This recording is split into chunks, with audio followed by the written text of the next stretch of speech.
नमस्कार। अपने संध्या काल को स्वर्णिम काल बनाए का मैं लेखक लक्ष्मण दास अग्रवाल अपने सभी डिजिटल दर्शकों का आभारी हूँ। प्रस्तुत है इस किताब के डिजिटल प्रसारण की 16वीं कड़ी। वर्तमान में संयुक्त परिवार प्रणाली पर एक प्रश्न चिन्ह। मित्रों, पिछले कुछ वर्षों में परिवार का स्वरूप बहुत बदला है।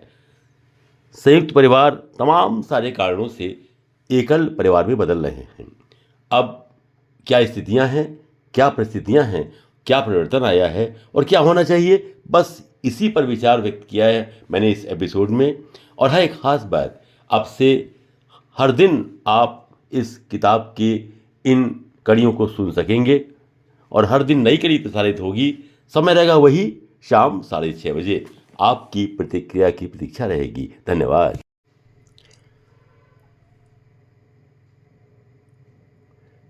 आज़ादी के पहले जब हम सब गुलाम थे और आर्थिक एवं सामाजिक स्तर पर सबसे बड़ा मुद्दा किसी तरह जीवन जीना और सुरक्षित रहना था, तब इस प्रणाली की बेशक बड़ी आवश्यकता थी।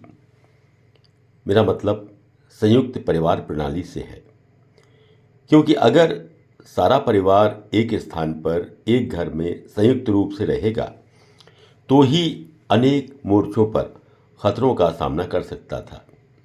इस विचार के कारण, इस सच्चाई के कारण ये प्रथा निश्चित रूप से भारतीय समाज के लिए लाभप्रद रही होगी।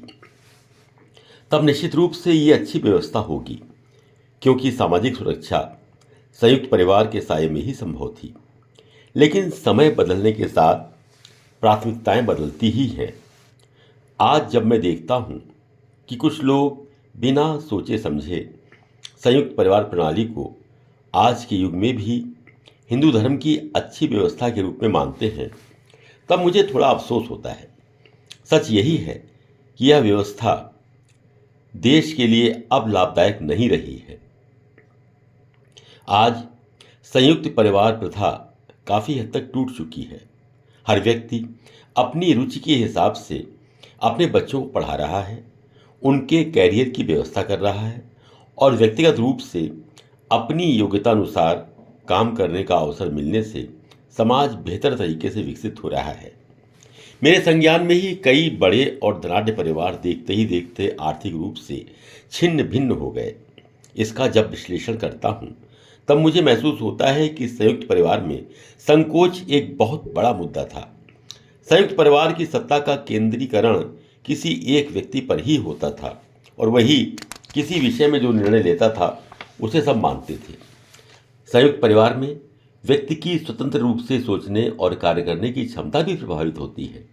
यही द्वंद्व एक समय के पश्चात परिवार की वृद्धि और उसके अवरुद्ध हो जाने का कारण बनता है और यहीं से परिवार का बिखराव और अवनति का प्रारंभ होता है। समय रहते व्यवस्था कर दी जाए तो आपस में कटुता और शत्रुता नहीं पनप पाती। इस तरह से बच्चों के साथ भी प्रेम बना रहता है। अगर एक ही पुत्र हो तो भी ध्यान देना चाहिए कि अगर आपकी उम्र 60 वर्ष की हो गई है तो व्यापार के सक्रिय संचालन से अपने आप को दूर करना शुरू करें और बच्चे को अपना काम करने को प्रोत्साहित करें। आज संयुक्त परिवार की उपयोगिता घटती जा रही है, क्योंकि बच्चों को आगे बढ़ाने के अवसर उसमें नहीं मिल पाते हैं। बाद में अगर बहुत देर हो जाती है तो बंटवारा नहीं हो पाता है और सारी व्यवस्था खराब होती चली जाती है। इसलिए मैं इस नतीजे पर पहुंचा हूं कि उचित समय पर बंटवारा हो जाना चाहिए, क्योंकि यह व्यक्तिगत उद्यम का ज़माना है। इसके साथ साथ चल पाना मुश्किल है। या तो व्यवसायिक क्षेत्र में आपका बड़ा ऊंचा काम हो तो आप अलग अलग कंपनी के प्रभारी के रूप में अपने बच्चों को स्थापित कर सकते हैं। जैसे बजाज ग्रुप है, हीरो ग्रुप है, तो यहाँ पर अलग अलग बच्चों को सेट किया जा सकता है। इससे सौहार्द भी बना रहता है और आगे की पीढ़ी भी व्यवस्थित हो जाती है। मुझे याद है कि हमारे आगरा के यमुना किनारे पर ही नारायण प्रसाद सूरजभान एक बड़ी नामी फर्म थी। श्री सूरजभान जयसूर्या का समाज में बड़ा ऊंचा स्थान था। शहर के सबसे मूर्धन्य लोग जैसे धर्मपाल विद्यार्थी, बाबूलाल मित्तल, मानिकचंद एडवोकेट जैसे लोग उन्हें बाबूजी कहते थे। बहुत बड़ा परिवार था। सूरजभान जी के 4 पुत्र, छोटे भाई के भी 3 पुत्र, लेकिन डर रहा वही। किसी बच्चे को ना तो गंभीरता से किसी काम पर लगाने का सोचा गया, ना ही शिक्षा दीक्षा ही ठीक से हुई। सूरजभान जी के छोटे भाई विश्वंभर नाथ खंडेलवाल और सूरजभान जी में इतना प्रेम था कि वो साथ साथ ही खाते थे। दोनों के बच्चे पढ़े लिखे, लेकिन 40 वर्ष की उम्र होने तक भी उन्होंने किसी काम को ठीक से नहीं सोचा, ना ही वे गंभीर हुए। अब जीवन तो उतार चढ़ाव का नाम ही है। अच्छे बुरे दिन आते जाते ही रहते हैं। जब इस फर्म के अच्छे दिन किसी भी कारण से बीतना शुरू हुए और बुरे दिनों की छाया इस पर पड़ी, तो सारा परिवार ताश के पत्तों की तरह बिखर गया।